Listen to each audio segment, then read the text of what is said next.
കുട്ടുസേ ലിച്ചുസേ ലിച്ചു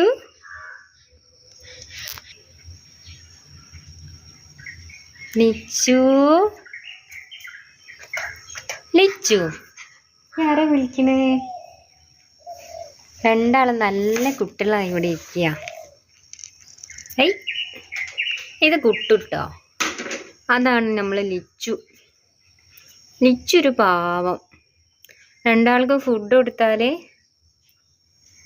ഇവന് വികൃതിയാ. ഇവന് ലിച്ചുവിന് കൊടുക്കാതെ അങ്ങ് കഴിക്കും. ലിച്ചുസേ, ഇവൻ്റെ മുഖം കണ്ടാൽ തന്നെ അറിയില്ല, ഒരു പാവ. കണ്ടോ നിൽക്കുന്നേ? തൊടണ്ട. അവിടെ ഇരുന്നോ ഇരിക്കിവിടെ, ഇരിക്കടാ. ഇതാണ് നമ്മുടെ വില്ലൻ.